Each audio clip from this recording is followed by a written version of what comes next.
Hi everybody, I'm Scott I'm Kate. and welcome to our permaculture journey.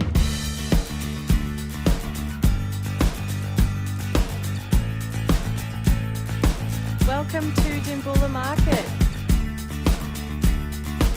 The purpose of these videos is to really document our own journey as we try and transform our property using permaculture principles. We're learning everything as we go from scratch pretty much. Hi everyone, in 2016 my wife and I began documenting our journey of turning our property into a permaculture oasis. To give you an idea of what we started with, here's some Google images just showing the site of the future food forest. This was before we had the fence put up. And here's a photo of the fence partially erected. As you can see, the ground is just gravel. It was an old driveway. Trucks would use it as a turning circle. So it's heavily compacted, and you wouldn't call it soil, just dirt and rock, heavily compacted. So we certainly had our work cut out for us. Rock hard. But we really liked the location on the edge of town. We just went ahead and began to build this food forest. For those that are interested in some of the specific data associated with our area, feel free to pause this slide. And here's a bird's eye view of the property, essentially like the shape of a shoe. This image is orientated north to give you an idea of the sun angles. So the first step was to start planning. And so we approached some local people that had more experience than us, both in just general gardening, but also the area. So we mapped out a design of what we'd see the property looking like. And on the bottom right-hand corner there is the food forest. At the end of this video, we can show you the candle business that we run. So our first project was doing a bit of sheet mulching on a section of the food forest. To do that, we had to start sourcing organic materials. Eureka! We have found it. We have found our horse poo. There it is. Our first free stash of horse poo for our garden. So for this sheet mulching exercise, we laid down a layer of horse manure. We've got a massive tree on the nature strip of our property that drops branches all the time. So then we just laid that on top of the horse manure, laid down the local wood chips, followed by a layer of straw. Now, what was really awesome was a few months later, I went out there, I think it must have been after some rain, and I just pulled a random part of the sheet mulch apart, and right in front of my eyes was this giant earthworm, which was a real encouragement to us, proving to us that it works. And those little moments just help you to keep going. Our next project was planting some Lilypillies across the southern wall to act as a screen. Now for this, unfortunately, I dug a very small hole for each tube stock, just put them in the ground basically, and then we did cover them with a layer of wood chips and straw. As it happened, we ended up having a really, really hot summer, and I'll show you the result of the Lilypillies later in the video.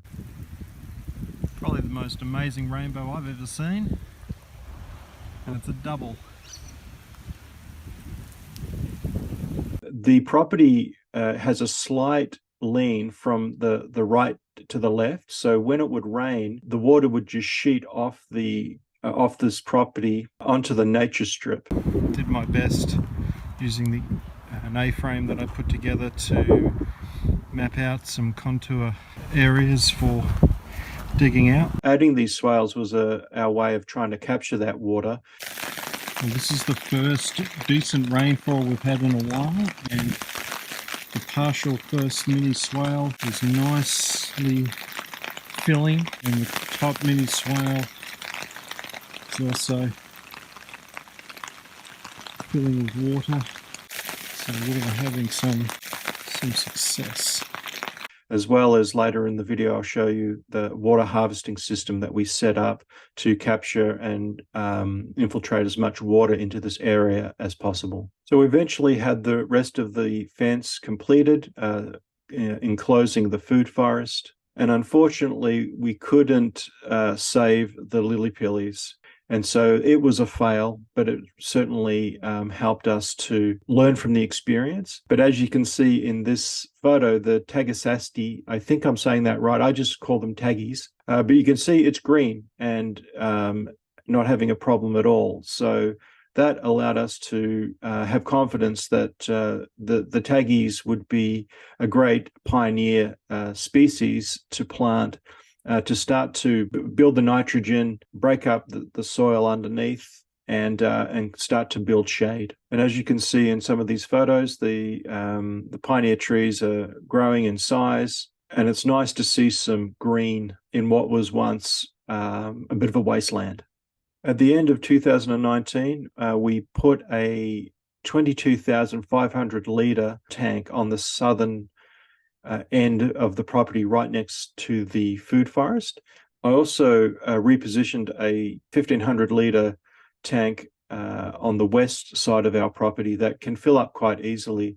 And so I set up a pump to be able to empty this tank out into the food forest when we had a rain event coming and we already had a full tank. Rather than that water overflow out into the nature strip, I would pump it into one of the 3 swales just to have as much water as possible staying on our property, infiltrating the landscape. So we've got our big tank overflow. So the tank over there, it overflows into here. At the moment we've got our silver tank filling up our first swale. Got a pipe so cool that takes the water from the first swale once it fills to a certain level to the second. This one. And then it goes from the second swale over there. I've been distracted. Oh, look at it, it's all the way up there. Okay. And then out there. So I'm a bit of a water guy, so I really like seeing water flowing. I like seeing it, love seeing rivers flowing, swales filling, capturing the rain. I very much enjoy that part of the process. So to see our silver tank filling our swales up was very satisfying. So here you can see the pioneer trees growing more in 2020. Starting to get greener. Here's our boy drinking the water gauge water. Here's our boy just enjoying running around the food forest, the future food forest, because we haven't grown any food yet. As you can see, things are just getting greener and greener, and it set us up nicely in 2020 to have our first chop and drop. Again, a very satisfying experience to be chopping and dropping the trees that were tube stock when we started, and a couple of years later they're big enough to start chopping and dropping onto the ground. A very satisfying feeling. So in mid-2020 we bought our first lot of fruit trees and began planting them into the food forest. Here's a list of all the fruit trees and other things that we have growing in the food forest at present. And it's just amazing how much you can fit in a small area. And we think we can add more fruit trees later by replacing some of the pioneer species with more fruit-bearing trees in the future. Yeah, they go everywhere, son. Keep going.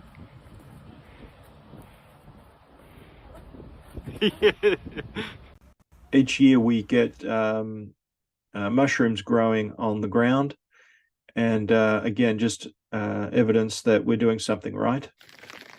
Today might be the day that we get all 3 swales filled and overflowing into the nature strip. So we've got the top swale. That is chock-a-block. I've emptying the silver tank, most of the silver tank, which is I think about 1,000 litres, has also gone on here, but with all the rain we've got the overflow from the southern tank. So that's all pretty full. And that's overflowing here to there. I'll show you this one. This one's chock-a-block as well. They're only mini swales, they're nothing major, but it certainly allows us to put, I think, a capacity of about 3,000 or 4,000 litres of water on this little, well, we're on 1/3 of an acre, so this is probably a third of an acre, this future food forest.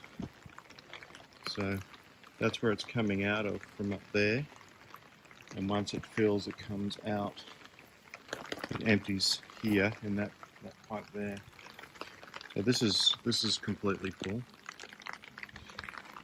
and it empties out into this third swale, which is still pushing a decent amount of water, and that's currently filling up. This is the longest swale, but I think in a sense it's the shallowest. But this is the most we've ever had.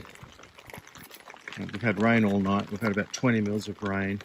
I've just put 1,000 litres into the system, and that'll empty, and it will continue to rain. And we've got a lot of rain coming, so it's quite likely that this will most likely overflow. And when it does, it overflows into a shallow ditch. It overflows there. It comes out here and then will eventually enter into the ditch over there. We have flown. So at the end of 2022, I went back to doing a more thorough sheet mulching of either side of the swale system. But that's enabled us to start planting other things in between the fruit trees and the pioneer species we're starting to have some success in 2023. So I had the idea when I was working the compost bays, which we'll show you in another video, that with certain composts that have been sitting for some time, they end up with quite a number of earthworms in the pile. So I started to collect them and put them in this red bucket, or the red lidded bucket, to see if they would propagate in there and then start to spread into the food forest. So this is probably a few months later, and I went to double check just to see how they're going. And I have a feeling they might be compost worms, actually. I'm not sure how they got in there, but nevertheless, we've got worms. The hope is that they will find their way out of that bucket, because I've put holes at the bottom and on the sides of the bucket, that they'll find their way out and into the food forest to help build the soil. I would imagine that the earthworms will most likely do that, but the compost worms will most likely stay where the food source is more plentiful. So here is the more recent photos of the food forest. These photos were taken in September of 2023. The fruit trees I think they're in their second to third year now, so they're just starting to take shape with some new early spring growth. Very lovely day to be recording, taking some photos. Taggy that I'm under here was the first one that you saw earlier that was next to the Lilypillies that had died. So now this is almost acting like a canopy, and you can stand under it and it's providing shade around it, and that's a very satisfying feeling. So we'll keep you updated with more that happens in this food forest as time goes by, but we started recording footage in 2016, and just with the busyness of life and everything else that goes on, we just didn't have time to make videos. Now we can start to put all that footage together and start to show the progress that we've made this far in trying to establish essentially a permaculture garden on our property. That's a view from the nature strip looking into the food forest. And here's a view from our son's trampoline, actually. So with a little bit of elevation looking down into the food forest, it really gives a good perspective of the space. And you'll see that I started to border the swale systems with some logs, just to create some edging between the path and the growing spaces, which really helps to sort of define the space a lot more. So thank you. If you managed to get to the end of this video, I really appreciate you watching it. feel free to give it a like and subscribe for more videos. We'll be updating each area of the food forest over the coming months. And thanks for watching.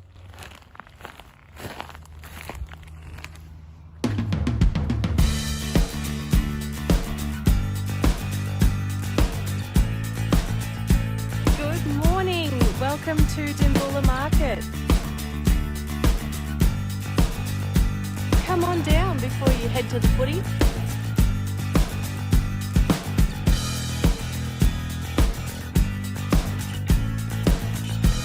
Thanks for watching.